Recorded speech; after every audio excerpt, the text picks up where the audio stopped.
함께 하나님 말씀 보시겠습니다. 오늘 보실 말씀 다니엘서 7장 15절에서 28절까지 말씀입니다. 다니엘서 7장 15절에서 28절까지 말씀입니다.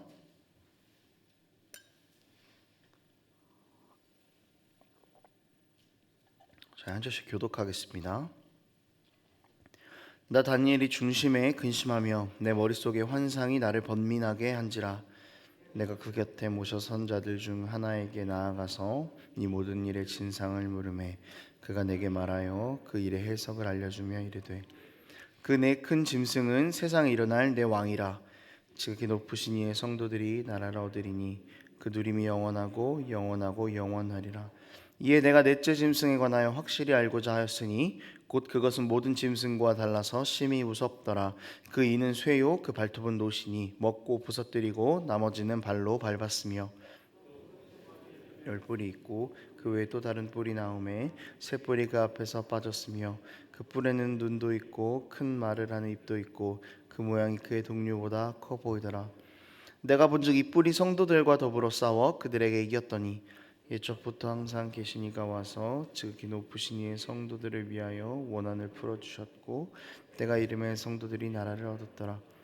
모신 자가 이처럼 이르되, 넷째 짐승은 곧 땅의 넷째 나라인데 이는 다른 나라들과는 달라서 온 천하를 삼키고 밟아 부서뜨릴 것이며 그 열뿔은 그 나라에서 일어날 열 왕이요 그 외에 또 하나가 일어나리니 그는 먼저 있던 자들과 다르고 또 새 왕을 복종시킬 것이며 그가 장차 지극히 높으신 이를 말로 대적하며 또 지극히 높으신 이의 성도를 괴롭게 할 것이며 그가 또 때와 법을 고치고자 할 것이며 성도들은 그의 손에 붙인 바 되어 한 때와 두 때와 반 때를 지내리라. 그러나 심판이 시작되면 그는 권세를 빼앗기고 나라와 권세와 온 천하 나라들의 위세가 지극히 높으신 이의 거룩한 백성에게 붙임 바 되리니 그의 나라는 영원한 나라이라. 모든 권세 있는 자들이 다 그를 섬기며 복종하리라. 그 말이 이에 그친지라. 나 다니엘은 중심에 번민하였으며 내 얼굴이 변하였으나 내가 이 일을 마음에 간직하느니라. 아멘. 어제 본문을 통해서 내 짐승의 환상에 대해서 나눴었습니다. 그리고 오늘 본문은 이제 내 짐승의 환상을 마무리하는 그런 본문인데요. 어제와 내용이 좀 비슷한 본문이긴 합니다. 어제 본문은 그 꿈의 내용에 대해서 좀 자세하게 이야기를 해줬고 오늘 그 꿈이 어떤 해석인가에 대해서 이야기를 해주는 본문인데요. 우리가 이 가운데에서 계속해서 하나님께서 주시는 그 은혜들을 마음 가운데 새기는 시간이 되었으면 좋겠습니다. 다니엘은 이 환상을 해석하는데 어려움을 가지고 있었던 것으로 보입니다. 15절에 보면은요, 다니엘이 근심했다라는 표현이 있죠. 또 환상이 그를 번민하게 했다라는 그런 표현이 있습니다. 사람들은 다니엘에 대한 기대가 컸었을 것 같습니다. 왕이 주는 음식을 받지 않은 것을 통해서 하나님의 일하심을 드러냈던 다니엘이었고요. 또 이미 이전에도 아무도 해석하지 못했던 그 왕의 꿈을 해석해냈던 다니엘이었습니다. 그에게는 어쩌면은 이 꿈을 해석해야 한다라는 부담감이 있었을지도 모르겠습니다. 꿈을 해석해내야 하나님의 살아계심을 이방 땅에서 드러낼 수 있을 텐데 라는 이런 부담감을 가지고 있었을지도 모르겠다는 그런 추측을 해봅니다. 이런 상황 가운데서 다니엘은 하나님 곁에 있는 자들에게 하나님의 꿈을 묻기 시작합니다. 그러니까 하나님의 뜻을 알고 싶었기 때문에 천사들에게 이제 하나님의 뜻에 대해서 묻기 시작한 것이죠.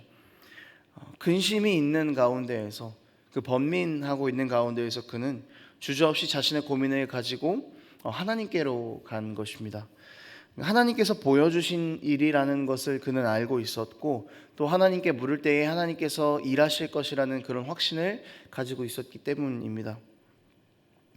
우리 삶에 근심과 염려가 있을 때에 하나님께로 나아간다라는 것은 곧 하나님의 그 주권을 의지한다는 것입니다.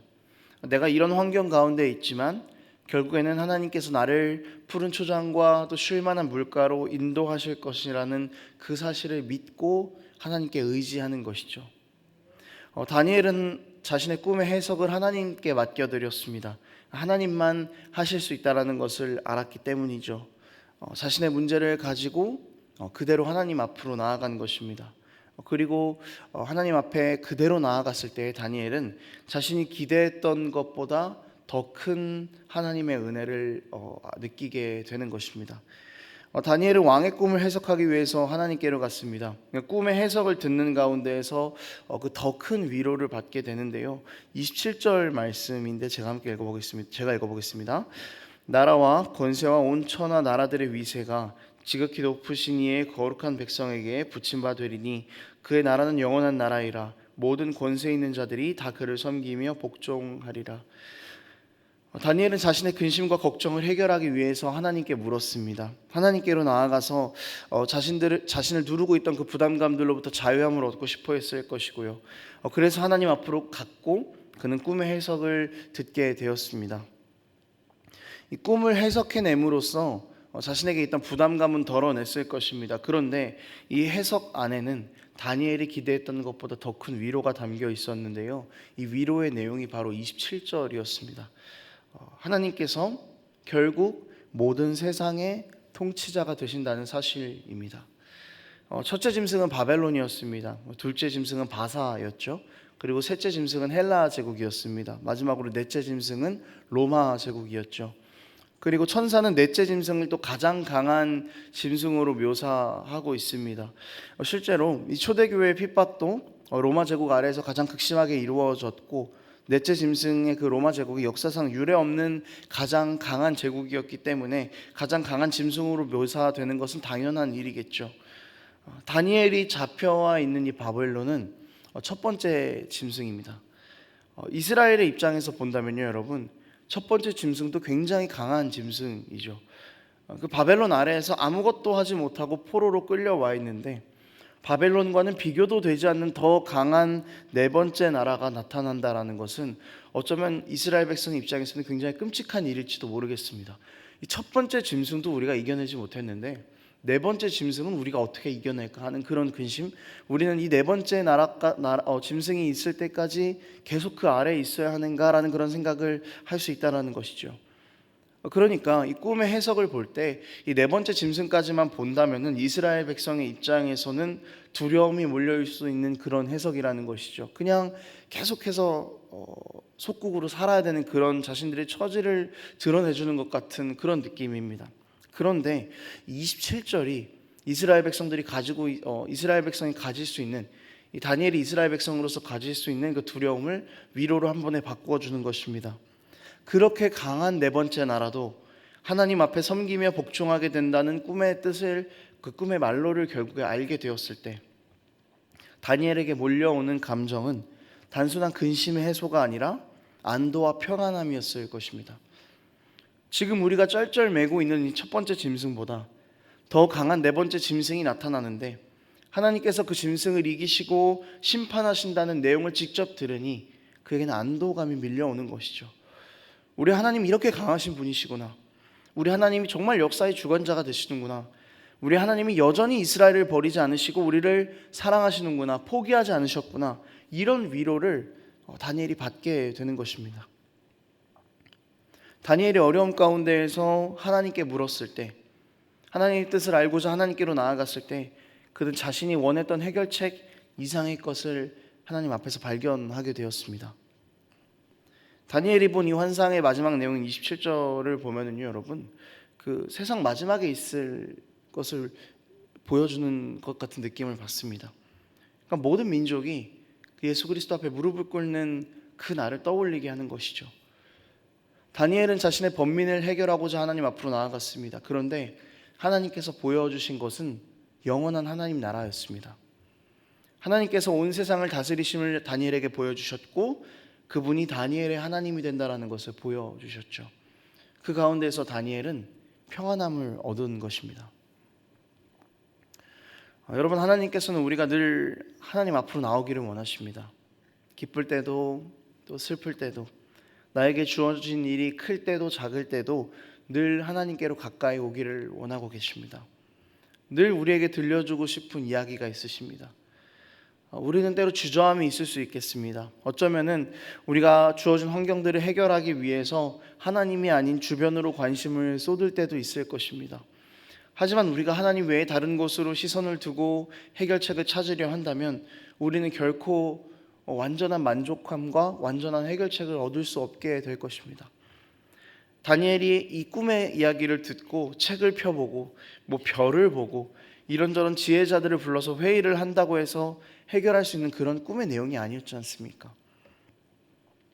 우리가 겪고 있는 이 문제들의 이 모든 해결 방법이 하나님께만 있음을 확신하며 우리가 그분께로 간다면 하나님께서는 우리가 보기 원하는 것 그 이상을 보여주실 것입니다. 하나님 앞으로 간다는 것 자체가 그분의 주권을 인정하는 일이기 때문인 것이죠. 우리 삶에서 주인 되시는 하나님을 인정하며 그분 앞으로 나아갈 때 기꺼이 우리의 주인이 되어주시는 하나님을 우리가 만날 수 있게 되는 것입니다. 그리고 그분이 주시는 그 하나님 나라의 기쁨, 그 참된 자유가 우리가 상상도 하지 못한 방법으로 허락될 것입니다. 그러니 여러분, 우리는 오늘도 하나님께로 나아가야만 합니다. 우리의 고통과 우리의 고민과 삶의 문제들을 다 가지고 주님 앞으로 나아가야 합니다. 그때 우리가 하나님께 속한 백성이라는 것을 분명하게 깨닫게 될 것입니다. 그때 다니엘이 하나님 나라를 보았던 것처럼 우리가 하나님 나라 가운데 속해 있는 백성임을 우리가 다시 한번 확신할 수 있게 될 것입니다. 그럼 그 안에서 우리가 안전할 수 있는 것이죠. 말씀을 정리하도록 하겠습니다. 여러분, 우리 삶의 모든 문제를 가지고 주님께로 나아갑시다. 그때 우리는 하나님께서 우리와 함께 계심을 느끼게 될 것이고 우리가 하나님께 속해 있는 자임을 보게 될 것입니다. 그때 우리에게 참된 자유와 기쁨이 주어지는 것이죠. 이길 수 없는 슬픔과 이겨낼 수 없는 고민들과 고뇌 가운데에서도 하나님 나라를 맛본다면 우리 가운데 주어졌던 모든 문제들에서 우리는 자유함을 얻게 되는 것입니다. 여러분, 하나님을 떠나서는 우리 삶의 문제가 해결이 될 수 없습니다. 하나님이 아니시면 우리 삶의 문제들을 알려주실 분이 없습니다. 우리의 지혜에 의지해서도 안 되고 우리 주변의 지혜를 의지해서도 안 됩니다. 오직 주님께로만 나아가야 합니다. 그때 우리에게 차고 넘치게 부어주시는 하늘의 기쁨이 함께 할 것입니다. 그때 우리가 하나님의 나라를 보게 될 것입니다. 여러분, 오늘도 어려움 가운데 있으십니까? 주님 앞으로 나아갑시다. 그때 주님께서 우리에게 보여주시는 그 영원한 하나님 나라의 약속 가운데 우리가 있음을 확신하며 우리가 생각한 것보다 우리가 기대했던 것보다 늘 더 큰 것을 부어주시는 하나님의 은혜에 젖어 사는 우리 삶이 되기를 원합니다. 기도하겠습니다. 하나님 아버지, 늘 우리에게 더 큰 것을 주기 원하시는 그 주님 앞에 우리가 다시 한번 우리 삶의 모든 문제들을 가지고 나아갑니다.